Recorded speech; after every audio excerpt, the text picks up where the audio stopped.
Control ചെയ്താണ് ഞാൻ പറയുന്നത്. കാര്യം എന്താ വെച്ചാൽ ഒരുവിധം എനിക്ക് വരുന്ന എൻക്വയറീസ് എല്ലാം പറ്റിക്കപ്പെട്ടവരാണ്. ഇനി പറ്റിക്കപ്പെടാൻ പോകുന്നവരോട് എനിക്ക് പറയാനുള്ളത്, നിങ്ങളുടെ കയ്യിൽ പൈസ ഉണ്ടെങ്കിൽ നിങ്ങളത് സൂക്ഷിച്ച് വെച്ചേക്കുക. ഇതേപോലെ വല്ലവനും തിന്നാൻ കൊണ്ട് കൊടുക്കരുത്. എനിക്ക് അത്രേ പറയാനുള്ളൂ. ഒന്നാമത്തെ കാര്യം, ഈ വർക്ക് വിസയുടെ പേര് ഇവന്മാർ ആഫ്റ്റർ വിസ പേയ്മെൻറ്റ് എന്ന് പറഞ്ഞാൽ നിങ്ങളുടെ കയ്യിൽ നിന്ന് പൈസ വാങ്ങുന്നത്.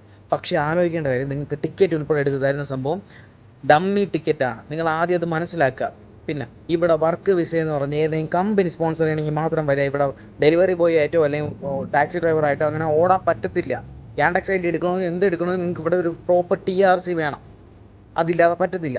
പിന്നെ ഇതിൻ്റെ പേരിൽ ഒരു വലിയ ലോബി ഇതിൻ്റെ പിറകിലുണ്ട്. പിന്നെ ഇതൊക്കെ ഞാൻ പറയണത് എന്തിനാണെന്ന് വെച്ചാൽ, ഞാൻ പറഞ്ഞില്ലെങ്കിൽ ഇവിടെ വേറെ ഒരുത്തിനും പറയാൻ പോകുന്നില്ല, ഒന്നും സംസാരിക്കാൻ പോകുന്നില്ല. കാര്യം ഇവിടെ വന്ന് പെട്ട് കിടക്കുന്ന എൻ്റെ ഈ വീഡിയോ കാണുന്ന ഒരു 90% ആൾക്കാരെ ഞാൻ നേരിട്ട് പോയി സംസാരിച്ച് കണ്ടവരാണ്. പലരും ഇപ്പോൾ പട്ടിണി കിടക്കുന്ന സാഹചര്യത്തിലാണ്. എന്നെക്കൊണ്ട് സഹായിക്കാൻ പറ്റുന്ന രീതിക്ക് ഞാൻ അവരെ സഹായിക്കുന്നുണ്ട്. വേറൊന്നുമല്ല. കാര്യം ഇത് ഞാൻ പറഞ്ഞില്ല എന്നുണ്ടെങ്കിൽ ഇവിടെ വേറെ ആരും പറയാനും പോകണില്ല. അതൊരു സത്യാവസ്ഥയാണ്. ജോർജിയ ഡാർക്ക് സൈഡാണ്. ഇവിടെ ആരും ഇത് കാണാത്തതാണ്, ഇവിടെ ആരും പറയാത്തതാണ്. എന്തുകൊണ്ട് പറയുന്നില്ല? ഇവിടെ പല പ്രൊമോഷൻ ചെയ്യാൻ ഒരുപാട് പേരുണ്ടല്ലോ, എന്തുകൊണ്ട് പറയുന്നില്ല? ആൾക്കാരുടെ ബുദ്ധിമുട്ട് ആർക്കും കാണണ്ട വേണ്ട. ഇത് ആർക്കും പ്രൊമോട്ട് ചെയ്യുന്നുമില്ല. പ്രൊമോട്ട് ചെയ്യുന്നതെന്ന് വെച്ചാൽ ഇത് അവയർനെസ് ആണ്. ഇത് ആൾക്കാർ ഓരോരുത്തരും കിടപ്പാടം പണയം വെച്ചാണ് ഇവിടെ വരുന്നത്.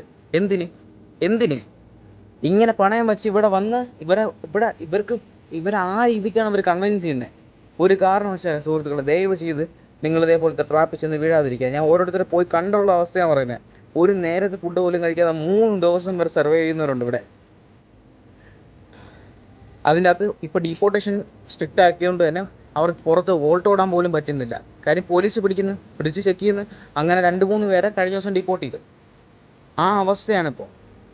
ഇങ്ങനെ എനിക്ക് ഈ വീഡിയോ കാണുന്ന ഈ പറ്റിക്കുന്നവരോടാണ് പറയുന്നത്, നീയൊക്കെ എത്ര ഉണ്ടാക്കിയാലും, ഞാനിത് പറ്റിച്ച് ജീവിക്കുന്ന എല്ലാവരോടും പറഞ്ഞു, എത്ര ഉണ്ടാക്കിയാലും 6 അടി മണ്ണി തീരാളൊക്കെ ഉള്ളൂ നീയൊക്കെ.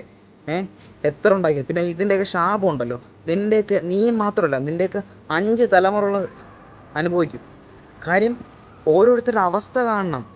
ഓരോരുത്തർ വീട്ടുകാരെയും നാട്ടുകാരെയും എല്ലാവരുടെയും ഭയം. ലൈക്ക് ആലോചിച്ച് നോക്കും, ഇവിടെ നാട്ടിൽ നിന്ന് അബ്രോഡ് വർക്കിന് കയറി പോകുമ്പോൾ നാട്ടുകാർ ഒരു സൈസ് പുച്ഛമുണ്ട്. നമ്മുടെ നാട്ടുകാർ പച്ചയ്ക്ക് തന്നെ പറയണത് ഇതൊക്കെ. അതുകൊണ്ട് തന്നെ ഇവർക്കെല്ലാം തിരിച്ചു പോകുമ്പോൾ തന്നെ സൂയിസൈഡ് എന്നുള്ള ഓപ്ഷൻ നോക്കിയിരിക്കണം എന്ന് എൻ്റെ അടുത്ത് ഒരാൾ പറഞ്ഞു. എനിക്ക് ഇത്രേ പറയാനുള്ളൂ. സൂയിസൈഡ് ഒന്നിനും ഒരു പരിഹാരമല്ല. പക്ഷേ ഈ കാണിക്കുന്ന തന്തയിലായ്മത്തരം, പച്ചയ്ക്ക് പറയണം തന്തയിലായ്മത്തരം ഒന്ന്, ഇതൊന്നും ഒരിക്കലും ടോളറേറ്റ് ചെയ്യരുത്. ശുഭദിനം.